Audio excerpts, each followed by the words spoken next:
മഹാലക്ഷ്മി സീരിയലിൻ്റെ പുതിയൊരു എപ്പിസോഡിൻ്റെ പ്രമോ വിശേഷങ്ങളിലേക്ക് എല്ലാവർക്കും സ്വാഗതം. അങ്ങനെ നമ്മളുടെ ഉണ്ണിയാണെങ്കിൽ ഈ കണ്ണൻ്റെ മഹാലക്ഷ്മിയുടെ രഹസ്യങ്ങൾ കണ്ടുപിടിക്കാനായിട്ട് തുനിഞ്ഞിറങ്ങിയേക്കാം കേട്ടോ. അങ്ങനെ കണ്ണൻ്റെ ഫോണൊക്കെ എടുത്ത് പരിശോധിച്ച് നോക്കുന്ന സമയത്ത് തോമസ് ഡോക്ടറുടെ ആസ്പത്രിയിലേക്ക് നാളെ ഞാൻ പോകുന്നുണ്ട്, കണ്ണേട്ടം വരുന്നുണ്ടോ എന്നുള്ള ആ ഒരു മെസ്സേജ് കണ്ടിട്ട് ഉണ്ണിക്ക് ശരിക്കും സംശയമാവുന്നുണ്ട്. ഇനി ഇത് അവർ തന്നെയായിരിക്കും. ശരിക്കും സേവ് ചെയ്തിരിക്കുന്നത് മഹേഷ് എന്നാണെങ്കിലും ഇത് മഹാലക്ഷ്മി ആയിരിക്കും. ഇവർ രണ്ടുപേരും ഒത്തുകൊണ്ടുള്ള കളി തന്നെ ഇത്. എന്തായാലും ഇത് കണ്ടുപിടിച്ചിട്ടേ ബാക്കി കാര്യമുള്ളൂ. ഇനിയിപ്പോൾ നാളെ അവർ തോമസ് ഡോക്ടറുടെ ആസ്പത്രിയിലേക്ക് പോകുന്നുണ്ടെങ്കിൽ അറിയാലോ ആ മെസ്സേജ് അയച്ചേക്കുന്നത് അവർ തന്നെയാണ്. അങ്ങനെയൊക്കെ ആലോചിച്ചുകൊണ്ട് ഉണ്ണി പുറത്തേക്ക് വന്ന സമയത്ത് ഈ കാരണം വന്നിട്ട് ചോദിക്കുന്നുണ്ട്, ഉണ്ണിയേട്ടൻ ഇത് എവിടെയായിരുന്നു എന്ന് ചോദിക്കുമ്പോൾ ഞാനിവിടെ ഉണ്ടായിരുന്നു.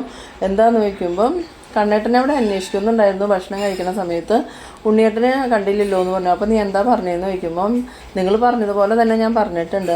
അതേതായാലും നന്നായി, ഇനി നീ അത് മാറ്റി പറയാനൊന്നും നിൽക്കണ്ടെന്ന് പറയുമ്പം കാരണം ചോദിക്കുന്നുണ്ട്, സത്യത്തിൽ നിങ്ങളുടെ പ്രശ്നം എന്താ? ജോലിയും കൂലിയൊന്നും ഇല്ലാണ്ടായപ്പം മൊത്തത്തിൽ നിങ്ങളുടെ തലയിൽ 2-3 സ്ക്രൂ ലൂസായതുപോലെയല്ലോ എനിക്ക് തോന്നുന്നത്. ആ സമയത്ത് ഉണ്ണി പറയുന്നുണ്ട്, അത് നീ എന്ത് വേണമെങ്കിലും വിചാരിച്ചോ, എന്തായാലും എൻ്റെ അന്വേഷണം ശരിയായ ദിശയിൽ തന്നെയാണ്. ഇനി ഞാനിത് കണ്ടെത്തിയിട്ട് അടങ്ങിയിരിക്കുള്ളൂ. ആ സമയത്ത് കരുണ പറയുന്നുണ്ട്, ഉണ്ണിയേട്ടൻ ഇതിൽ വിജയിച്ചിട്ടുണ്ടെങ്കിൽ ഉറപ്പായിട്ട് ഞാൻ അച്ഛനോട് പറഞ്ഞ് ഉണ്ണിയേട്ടനൊരു ഓഫീസ് ഇട്ട് തരുമെന്ന്. അത് കേട്ടതും ഉണ്ണിക്കാണെങ്കിൽ ഈ കരുണ കളിയാക്കണതാണെന്ന് മനസ്സിലാവണില്ല. ഉണ്ണി ചോദിക്കുന്നുണ്ട്, എന്ത് ഓഫീസാണെന്ന് ചോദിക്കുമ്പോൾ അതൊക്കെയുണ്ട്, ഉണ്ണിയേട്ടൻ ഇത് ജയിച്ചു കഴിഞ്ഞാൽ CID ഉണ്ണി കമലേശ്വരൻ എന്നും പറഞ്ഞ് ബോർഡ് വെച്ച് ഒരു ഏജൻസി തന്നെ അച്ഛനെയും കൊണ്ട് തുടങ്ങിപ്പിച്ച് തരാമെന്ന്. ഇത് കേട്ടതും ഉണ്ണി പറയുന്നുണ്ട്, ഇപ്പം നീ എന്നെ കളിയാക്കിക്കോ കരുണേ, ഒരു കുഴപ്പമില്ല. പക്ഷെ ഞാൻ ഈ അന്വേഷണം പൂർത്തിയാക്കി കഴിയുമ്പം കളിയാക്കപ്പെടുന്നത് നീ തന്നെയായിരിക്കും. അതുകൊണ്ട് എനിക്കിപ്പോൾ പ്രശ്നമൊന്നുമില്ല. എന്തായാലും ഈ അന്വേഷണം വിട്ടു പോകില്ല. അതിനു മുമ്പ് തന്നെ ഞാൻ സത്യങ്ങൾ കണ്ടെത്തുമെന്ന്. ആ സമയത്ത് ഈ കരുണയാണെങ്കിൽ ഉണ്ണിയേട്ടന് തലയ്ക്ക് സുഖമില്ല എന്നും പറഞ്ഞുകൊണ്ട് അവിടുന്ന് പോകുന്നുണ്ട്. പിന്നീട് കാണിക്കുന്നത് പ്രതാപനെയും പ്രതാപൻ്റെ അമ്മേനെയാണ്. പ്രതാപൻ്റെ അമ്മ പ്രതാപനോട് ചോദിക്കുന്നുണ്ട്, എടാ പ്രതാപ, ഇന്ന് നീ കിടന്നുറങ്ങുമെന്ന് ചോദിക്കുമ്പോൾ എനിക്കൊന്നും അറിയില്ല അമ്മേ, എന്തായാലും നീ ഒരു കാര്യം ചെയ്യ്, നീ കിടക്കണ റൂമിൽ ആ മോഹിനിനെയും പിടിച്ച് കിടത്തുമെന്ന് പറയുമ്പം പ്രതാപൻ പറയുന്നുണ്ട്, അതൊന്നും അവൾ വരില്ല അമ്മേ, എനിക്ക് പേടിയായിട്ടാന്ന് പറഞ്ഞാൽ അവൾ ഒട്ടും എൻ്റെ മുറിയിലോട്ട് വരൂലാന്ന്. ഇനി എന്ത് ചെയ്യൂടാ, അതിന് അമ്മ എൻ്റെ റൂമിൽ കിടന്നാൽ പോരെയെന്ന് ചോദിക്കുമ്പം അതൊന്നും ശരിയാവില്ലടാ, ഞാൻ കിടന്നിട്ടുണ്ടെങ്കിൽ എന്നെ ആ പ്രേതം ഉപദ്രവിക്കുമെന്ന്. അങ്ങനെ പ്രതാപനാണെങ്കിൽ ആകെ ഭയന്ന് വിറച്ച് തന്നെയാണ് റൂമിൽ ചെന്ന് കിടക്കുന്നത്. ഈ സമയത്ത് പ്രതാപന് ഉറങ്ങാൻ തന്നെ പേടിയായിട്ട് പ്രതാപൻ ഇങ്ങനെ ഓരോന്നൊക്കെ ആലോചിച്ചിട്ട് ഫോണെടുത്ത് വാമദേവനെ വിളിക്കുന്നുണ്ട്. വാമദേവൻ ഫോണെടുത്തതും എന്താ പ്രതാപമെന്ന് ചോദിക്കുമ്പം എൻ്റെ വാമേട്ട, എനിക്ക് കുറച്ച് ദിവസമായിട്ട് ഉറങ്ങാനേ പറ്റുന്നില്ല, അതെന്ത് പറ്റി പ്രതാപമെന്ന് ചോദിക്കുമ്പോൾ ആ വിശ്വനാഥനില്ലേ, അവൻ്റെ പ്രേതം എന്നെ ശല്യം ചെയ്തുകൊണ്ടിരിക്കുക, അതെന്താ പെട്ടെന്ന് ഇങ്ങനെ സംഭവിക്കണേ, ഇത്രയും ദിവസം നിനക്ക് അയാളുടെ ശല്യമൊന്നും ഉണ്ടായില്ലല്ലോ എന്ന് പറയുമ്പം അതാ എനിക്ക് മനസ്സിലാവാത്തത്, വർഷം ഇത്രയായിട്ടും ഇതുവരെയും അയാൾ എന്നെ ദ്രോഹിക്കാനായിട്ട് വന്നിട്ടില്ല, ഇപ്പോൾ ഒരാഴ്ചയോളമായിട്ട് അയാൾ എൻ്റെ പിന്നാലെ തന്നെ കൂടിയേക്കണേ, വാമേട്ടനെ എങ്ങാനും അയാൾ ദ്രോഹിക്കാൻ വന്നു എന്ന് ചോദിക്കുമ്പോൾ വാമദേവൻ പറയുന്നുണ്ട്, എനിക്ക് വിശ്വനാഥൻ്റെ ശല്യമൊന്നുമില്ല, പക്ഷേ ഇന്നലെ ആ പൂജ നടത്താൻ വന്ന ആ ഒരു മന്ത്രവാദി ഇല്ലേ, അയാൾ എല്ലാവരുടെയും മുമ്പിൽ വെച്ച് ഒരു സത്യം പറഞ്ഞു. എന്ത് സത്യം വാമേട്ട പറഞ്ഞെന്ന് ചോദിക്കുമ്പോൾ അത് വേറൊന്നുമല്ല, വിശ്വനാഥന് ഞങ്ങളിൽ ഒരാളോട് ഭയങ്കര ശത്രുതയുണ്ടെന്ന് ആ ഒരു പൂജാരി പറഞ്ഞു. എന്നിട്ട് അവർക്ക് ആർക്കെങ്കിലും വാമേട്ടനെ സംശയം ഉണ്ടോ എന്ന് ചോദിക്കുമ്പം നിലവിൽ ആർക്കും എന്നെ സംശയമൊന്നുമില്ല, പക്ഷെ ഞാനാകെ പേടിച്ചു പോയി, ഇനി വിശ്വനാഥനെ കൊല്ലാൻ കൊട്ടേഷൻ തനിക്ക് തന്നത് ഞാനാണെങ്ങാനും ആ പൂജാരി വിളിച്ചു പറയുമെന്ന്. ആ സമയത്ത് മാർക്കോ വന്ന് ആ പൂജ അലമ്പാക്കിയതുകൊണ്ട് ഞാൻ രക്ഷപ്പെട്ടു, ഇല്ലെങ്കിൽ ആ പൂജാരി ഞാനും താനും കൂടി ചേർന്ന വിശ്വനാഥനെ ഇല്ലാണ്ടാക്കിയെന്നെങ്ങാനും വിളിച്ച് പറഞ്ഞിട്ടുണ്ടായിരുന്നെങ്കിൽ നമ്മുടെ രണ്ടുപേരുടെയും കാര്യം അതോടെ കഴിഞ്ഞേന്. ഈ കൊല നടത്തിയത് നമ്മളാന്ന് പറഞ്ഞാൽ ആ കണ്ണനും ഉണ്ണിയും ദുർഗയൊന്നും അടങ്ങിയിരിക്കൂല. ആ സമയത്ത് പ്രതാപൻ പറയുന്നുണ്ട്, അത് വാമേട്ടൻ പറഞ്ഞത് ശരിയാ, ഇപ്പം തന്നെ കരുണമോളും അവിടെ പേടിച്ച് തന്നെ നിൽക്കണേ, എപ്പോഴെങ്കിലും അവർ ഈ സത്യം അറിഞ്ഞിട്ടുണ്ടെങ്കിൽ ആ നിമിഷം തന്നെ മോളെ അവിടെ നിന്ന് ചവിട്ടി പുറത്താക്കും എന്നുള്ള കാര്യം മോൾക്കറിയാം. അല്ലെങ്കിൽ തന്നെ ഉണ്ണി എപ്പോഴും പറയാറുണ്ട്, ഉണ്ണിയുടെ അച്ഛൻ മരിച്ചതുകൊണ്ടാണ് അവർക്ക് ഈ ഒരവസ്ഥ വന്നേ, ഇല്ലെങ്കിൽ എല്ലാ സ്വത്തുക്കളും ഉണ്ണിക്കും കിട്ടിയേനെയായിരുന്നു. അത് സമയത്ത് വാമദേവൻ പറയുന്നുണ്ട്, അത് നീ പറഞ്ഞത് ശരിയാടാ പ്രതാപ, വിശ്വനാഥൻ ജീവിച്ചിരുന്നിരുന്നെങ്കിൽ എല്ലാത്തിൻ്റെയും മുമ്പിൽ വിശ്വനാഥൻ ഉണ്ടായേനെ, കണ്ണന് അത്രയധികം പ്രാധാന്യം ഉണ്ടാവില്ലായിരുന്നു. എന്തായാലും കൂടുതൽ സ്വത്തും കണ്ണൻ്റെ അമ്മയുടെ, എന്നാലും കുറച്ച് സ്വത്തുക്കളൊക്കെ ഉണ്ണിക്കും ദുർഗയ്ക്കും മഞ്ജുവിനൊക്കെ കിട്ടിയേനെന്ന്.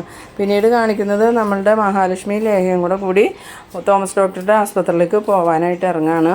ആ സമയത്ത് ലേഖനോട് മഹാലക്ഷ്മി പറയുന്നുണ്ട്, കണ്ണേട്ടനോട് ഞാൻ വരണ്ടാന്ന് പറഞ്ഞത് മനഃപൂർവ്വം തന്നെയാണ്. ഇപ്പം തന്നെ ആ ഉണ്ണി എന്തൊക്കെയോ സംശയങ്ങൾ മനസ്സിൽ വെച്ചുകൊണ്ട് നടക്കുക.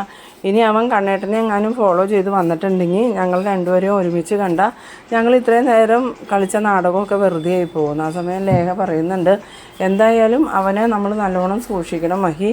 ഇപ്പോൾ മേഘനാഥനേക്കാളും അപകടകാരിയായിട്ടുള്ളത് ആ ഉണ്ണി തന്നെയാണ്. അവർ പോകാനായിട്ട് കാറിലോട്ട് കയറുന്നുണ്ട്. ഈ സമയത്ത് നമ്മളുടെ ഉണ്ണിയാണെങ്കിൽ ഈ അനന്തപുര വീടിൻ്റെ പുറത്തായിട്ട് കാർ ഒതുക്കി ഇട്ടിട്ട് ഈ മഹാലക്ഷ്മി ഒക്കെ ഇങ്ങനെ പോകുന്നുണ്ടോയെന്ന് അറിയാൻ വേണ്ടി അവിടെ തന്നെ വെയിറ്റ് ചെയ്യാണ്. ആ സമയത്താണ് മഹാലക്ഷ്മിയുടെ കാറ് അനന്തുവിൻ്റെ വീട്ടിൽ നിന്ന് പുറത്തേക്ക് ഇറങ്ങി വരുന്നത് കാണുന്നത്. വേഗം തന്നെ ഉണ്ണി കാറിൽ കയറിയിരുന്നിട്ട് ഈ കാർ എങ്ങടാ പോണേന്ന് വെച്ചാൽ അത് കണ്ടുപിടിക്കണം. തോമസ് ഡോക്ടറുടെ ആസ്പത്രിയിലേക്കാണ് ഈ കാറ് പോകണമെങ്കിൽ ഉറപ്പിക്കാം അയാൾക്ക് മെസ്സേജ് അയച്ചിരുന്നത് മഹാലക്ഷ്മി തന്നെയാണ്. ആർക്കും മനസ്സിലാവാതിരിക്കാൻ വേണ്ടി അയാൾ പേര് മാറ്റി സേവ് ചെയ്തേക്കണേ. അതൊക്കെ ഇങ്ങനെ ചിന്തിച്ചുകൊണ്ട് ഈ മഹാലക്ഷ്മിയുടെയും ലേഖയുടെയും പുറകെ ഉണ്ണി കാറുമായിട്ട് പോകുന്നുണ്ട്. പിന്നീട് കാണിക്കുന്നത് ദുർഗേനെയും കരുണേനെയാണ്. ദുർഗയാണെങ്കിൽ കരുണയോട് ചോദിക്കുന്നുണ്ട്, ഉണ്ണി എവിടെ പോയതാ മോളേന്ന് ചോദിക്കുമ്പം അതമ്മ അറിഞ്ഞില്ലേ അമ്മയുടെ മോനക്ക് പുതിയൊരു ജോലി കിട്ടിയെന്ന്. ആ സമയത്ത് ദുർഗ ചോദിക്കുന്നുണ്ട്, ജോലിയോ എവിടെ കിട്ടിയെന്ന്, മോളുടെ അച്ഛൻ്റെ കമ്പനിയിലാണോ എന്ന് ചോദിക്കുമ്പം എൻ്റെ അച്ഛൻ്റെ കമ്പനിയിലൊന്നുമല്ല, ഇത് ഉണ്ണേട്ടൻ സ്വയം കണ്ടുപിടിച്ച ഒരു കമ്പനിയാണ്. അത് ഏത് കമ്പനിയാണെന്ന് ചോദിക്കുമ്പം അതറിഞ്ഞില്ലേ, അത് CID പണിയായിപ്പോൾ ഉണ്ണിയേട്ടനെത്തുന്നു. ആ സമയത്ത് ദുർഗ ചോദിക്കുന്നുണ്ട്, മോൾ എന്തൊക്കെയാണ് മോളെ ഈ പറയണേ, എന്തെങ്കിലും പറയുകയാണെങ്കിൽ മനസ്സിലാവണ രീതിയിൽ പറയുമ്പം അത് തന്നെയാണ് ഞാൻ പറഞ്ഞത്, ഇപ്പോൾ കണ്ണേട്ടൻ്റെ പുറകെ CID ആയിട്ട് നടക്കുക അമ്മയുടെ മോന്ന്. അത് കേട്ടത് ദുർഗ ചോദിക്കുന്നുണ്ട്, ഇവനൊക്കെ എന്താ തലക്ക് സുഖമില്ലേ കണ്ണൻ്റെ പുറകെ നടക്കാമെന്ന്. പിന്നീട് കാണിക്കുന്നത് നമ്മളുടെ മഹാലക്ഷ്മിയുടെ വണ്ടിയാണെങ്കിൽ തോമസ് ഡോക്ടറുടെ ആസ്പത്രിയിലേക്ക് വരുന്നുണ്ട്.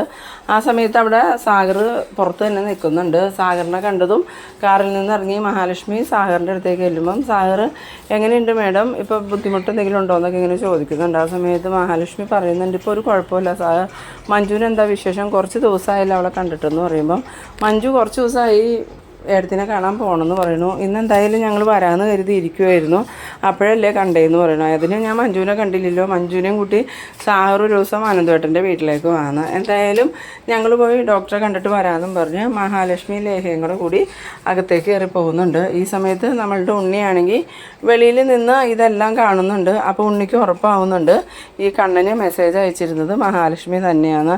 എന്തായാലും ഇവരുടെ കള്ളത്തരം എത്രയും പെട്ടെന്ന് പൊളിക്കണമെന്നും പറഞ്ഞുകൊണ്ട് ഉണ്ണി അവിടുന്ന് കാർ കൊടുത്ത് നേരെ പോകുന്നത് വാമദേവൻ്റെ അടുത്തേക്കാണ്. വാമദേവൻ ഉണ്ണീനെ കണ്ടതും വേഗം തന്നെ ഉണ്ണിയുടെ അടുത്തേക്ക് വന്നിട്ട്, എന്താടാ ഉണ്ണി പ്രശ്നം, നീ എന്നെ എത്രയും പെട്ടെന്ന് കാണണമെന്ന് പറഞ്ഞാൽ എന്തിനാന്ന് ചോദിക്കുമ്പോൾ അത് വേറെ ഒന്നുമല്ല അമ്മാവ, അയാളും അവരും കൂടി വീണ്ടും നമ്മളെ പറ്റിക്കുകയാണെന്നൊരു സംശയം ഉണ്ടായിരുന്നു. ആ സംശയം ഇപ്പോൾ ഏകദേശം എനിക്ക് സത്യമായിട്ട് തോന്നുന്നുണ്ട്. എന്തായാലും അയാളുടെ അറിവോടുകൂടി തന്നെ അവർ അനന്തുവിൻ്റെ വീട്ടിൽ പോയി താമസിക്കണേന്ന്. ആ സമയത്ത് വാമദേവൻ ചോദിക്കുന്നുണ്ട്, നീ എന്തൊക്കെയാണ് ഉണ്ണി പറയണേന്ന് ചോദിക്കുമ്പം ഉണ്ണി ഈ ഫോണിൽ കണ്ട മെസ്സേജും പിന്നെ ഉണ്ണി പോയി നോക്കിയപ്പോൾ മഹാലക്ഷ്മിയൊക്കെ കൂടി ഈ തോമസ് ഡോക്ടറുടെ ആസ്പത്രിയിലേക്ക് പോണ കാഴ്ച കണ്ടതും എല്ലാം കൂടി പറയുമ്പോൾ വാമദേവൻ പറയുന്നുണ്ട്, അങ്ങനെയാണെങ്കിൽ ആ മഹാലക്ഷ്മിയുടെ വയറ്റിൽ വളരുന്ന കുഞ്ഞ് ഈ കണ്ണൻ്റെയും അറിവോടുകൂടി വളരുന്നതാണ്. കമലേശ്വരത്ത് മഹാലക്ഷ്മി താമസിച്ചാൽ ഉറപ്പായിട്ടും ദുർഗ ആ കുഞ്ഞിനെ നശിപ്പിക്കുമെന്ന് അറിയാവുന്നതുകൊണ്ട് അവരെല്ലാവരും കൂടി തന്ത്രപരമായിട്ട് അനന്തുവിൻ്റെ വീട്ടിലേക്ക് ആ മഹാലക്ഷ്മിയെ മാറ്റിയതായിരിക്കുന്നു. ആ സമയത്ത് ഉണ്ണി പറയുന്നുണ്ട്, ആ കാര്യത്തിൽ ഒരു സംശയമില്ല അമ്മാവ, കാരണം ഇയാളെ ഞാൻ കഴിഞ്ഞ ദിവസം അനന്തുവിൻ്റെ വീട്ടിൽ വെച്ച് കണ്ടിരുന്നു. അന്നേരം അയാൾ അവരോട് ദേഷ്യപ്പെട്ട് സംസാരിക്കണതൊന്നും അല്ല കണ്ടേ. അതുമാത്രമല്ല അയാൾ അവിടെ ഉണ്ടെങ്കിലും അയാളുടെ കാറ് കുറച്ച് അകലെയാണ് കിടന്നത്. വഴക്കുണ്ടാക്കാൻ പോയതാണെങ്കിൽ കാറങ്ങനെ ദൂരെ ഇടേണ്ട കാര്യമില്ലല്ലോ. ആ സമയത്ത് വാമദേവൻ പറയുന്നുണ്ട്, എന്തായാലും തൽക്കാലം നമുക്ക് സംശയമുള്ള കാര്യം അവരാരും അറിയണ്ട, നീ എത്രയും പെട്ടെന്ന് അതിൻ്റെ പിന്നിലെ സത്യങ്ങൾ കണ്ടെത്തണം. ഇനിയും നമ്മൾ പൊട്ടന്മാരാവണത് ശരിയല്ലല്ലോ അവിടെ ഉണ്ണിന്ന്. ആ സമയത്ത് ഉണ്ണി പറയുന്നുണ്ട്, പല പ്രാവശ്യം അവരും അയാളും മരിച്ചെന്നും പറഞ്ഞ് നമ്മൾ സന്തോഷിച്ചു. അന്നൊക്കെ അവർ നമ്മളുടെ സന്തോഷം കണ്ട് മാറി നിന്ന് ചിരിക്കുമായിരുന്നു. ഈ പ്രാവശ്യം അങ്ങനെയൊന്നും സംഭവിക്കരുത്, ഇത് നമുക്ക് കയ്യോടുകൂടി തന്നെ പിടിക്കണം അമ്മാവാന്ന്. അങ്ങനെ വാമദേവനാണെങ്കിൽ ഉണ്ണിക്ക് പൂർണ്ണ സപ്പോർട്ടുമായിട്ട് നിൽക്കുന്നുണ്ട്.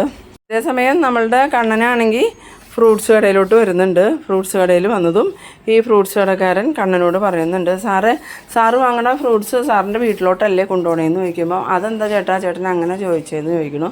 അന്നേരം പറയുന്നുണ്ട്, സാറിൻ്റെ അനിയൻ കഴിഞ്ഞ ദിവസം ഇവിടെ വന്ന് ഫ്രൂട്ട്സ് വാങ്ങിയായിരുന്നു. അപ്പോൾ ഞാൻ സാറ് വാങ്ങിക്കൊണ്ടുപോയ കാര്യം പറഞ്ഞപ്പം അനിയൻ ചോദിച്ചു എന്തോരം ഫ്രൂട്ട്സൊക്കെ കൊണ്ടുപോയിന്ന്. അപ്പോൾ വീട്ടിലോട്ടല്ലേ കൊണ്ടുവന്നതെന്ന് ചോദിച്ചപ്പം അനിയനൊന്നും പറഞ്ഞില്ല എന്ന്. അത് കേട്ടതും ഈ കണ്ണനക്കാണെങ്കിൽ ആകെ സംശയമാവുന്നുണ്ട്. കാരണം ഈ ഉണ്ണിക്ക് എന്തോ സംശയം ഉണ്ടെന്നുള്ളത് കണ്ണനക്ക് അറിയാം. ആ സംശയം ഒന്നും കൂടിയും ബലപ്പെടുന്നുണ്ട്. എന്തായാലും അവൻ രണ്ടും കൽപ്പിച്ച് തന്നെയാണ് എൻ്റെ പിന്നാലെ കൂടിയിരിക്കുന്നത്. അവൻ്റെ മനസ്സിൽ എന്തോ ഒരു സംശയം കടന്നു കൂടിയിട്ടുണ്ട്. അതുകൊണ്ട് തന്നെ ഇനി അവൻ ആ സംശയം തീരുന്നത് വരെ എൻ്റെയും മഹിയുടെയും പുറകെ തന്നെ ഉണ്ടാവുമെന്ന്. എന്തായാലും ഇപ്പോൾ മേടിച്ച ഈ ഫ്രൂട്ട്സ് മഞ്ജുവിന് കൊണ്ട് കൊടുക്കാമെന്നൊക്കെ വിചാരിച്ചിങ്ങനെ കണ്ണൻ മഞ്ജുവിൻ്റെ വീട്ടിലേക്ക് ചെല്ലുന്നുണ്ട്. മഞ്ജുവിനെ കണ്ടതും മഞ്ജുവിൻ്റെ കയ്യിലേക്ക് ഫ്രൂട്ട്സ് കൊടുത്തിട്ട് കണ്ണൻ നടന്ന കാര്യങ്ങളൊക്കെ പറയുമ്പം മഞ്ജു പറയുന്നുണ്ട്, കണ്ണേട്ടൻ ഒരുപാട് സൂക്ഷിക്കണം. ഉണ്ണിയേട്ടൻ്റെ മനസ്സിൽ അങ്ങനെ എന്തെങ്കിലും ഒരു സംശയം തോന്നിയിട്ടുണ്ടെങ്കിൽ അത് കണ്ടെത്താൻ വേണ്ടി ഉണ്ണിയേട്ടൻ ഏതറ്റം വരെയും പോകും. അതിനുവേണ്ടി ഏടത്തെയും കുഞ്ഞിനെ ഇല്ലാണ്ടാക്കാനും അയാൾ മടിക്കില്ല. അതുകൊണ്ട് കണ്ണേട്ടൻ സൂക്ഷിക്കണം കേട്ടോ എന്ന്. പിന്നീട് നമ്മളുടെ കണ്ണനാണെങ്കിൽ മഞ്ജുവിൻ്റെ അടുത്ത് നിന്ന് നേരെ പോകുന്നത് അനന്തുവിൻ്റെ വീട്ടിലേക്കാണ്. അനന്തുവിൻ്റെ വീട്ടിലേക്ക് പോകുന്നുണ്ടെങ്കിലും കാറ് വെളിയിൽ തന്നെ നിർത്തിയിട്ട് കണ്ണൻ വീൽ ചെയറിൽ ഇറങ്ങി അനന്തുവിൻ്റെ വീട്ടിലേക്ക് പോവാണ്. അതേസമയം തന്നെ ഡ്രൈവർ കാറുമായിട്ട് തിരിച്ചു പോകുന്നുണ്ട്. അനന്തുവിൻ്റെ വീട്ടിലേക്ക് ചെന്ന് കയറുന്ന കണ്ണനെ കണ്ടതും അനന്തും ലേഹയും മഹാലക്ഷ്മിയൊക്കെ സന്തോഷത്തോടുകൂടി ഇറങ്ങി വന്നിട്ട് കണ്ണനെയും കൊണ്ട് അകത്തേക്ക് പോകുന്നുണ്ട്. അകത്ത് കയറുന്ന വരെയും കണ്ണൻ വീൽ ചെയറിൽ തന്നെയാണ് കേട്ടോ പോണത്. ഇനിയിപ്പോൾ ഉണ്ണിയെങ്ങാനും പിന്നാലെ വന്ന് നോക്കിയാലും സംശയം തോന്നാതിരിക്കാൻ വേണ്ടി. പക്ഷേ ഇതേ സമയം നമ്മളുടെ ഉണ്ണിയാണെങ്കിൽ ഈ കള്ളത്തരം കണ്ടുപിടിച്ച് അടങ്ങുമെന്നുള്ള വാശി തന്നെയാണ് മുന്നോട്ട് പോയിക്കൊണ്ടിരിക്കുന്നത്. കരുണയ്ക്കാണെങ്കിൽ ഈ കണ്ണന് സംശയമൊന്നും ഇല്ലാത്തതുകൊണ്ട് തന്നെ ഈ ഉണ്ണി പറയണതൊക്കെ ഭ്രാന്തായിട്ട് തന്നെ കരുണ തള്ളിക്കളയുന്നുണ്ട്. എന്തായാലും ഇനി വരുന്ന എപ്പിസോഡുകളിൽ കണ്ണൻ്റെയും മഹാലക്ഷ്മിയുടെയും എല്ലാ അഭിനയവും ഉണ്ണി കണ്ടുപിടിക്കുന്ന എപ്പിസോഡ് തന്നെയാണ് വരാൻ പോകുന്നത്. അപ്പോൾ നമുക്ക് അടുത്തൊരു എപ്പിസോഡുമായിട്ട് വീണ്ടും കാണാം. അതുവരേക്കും ബൈ ബൈ.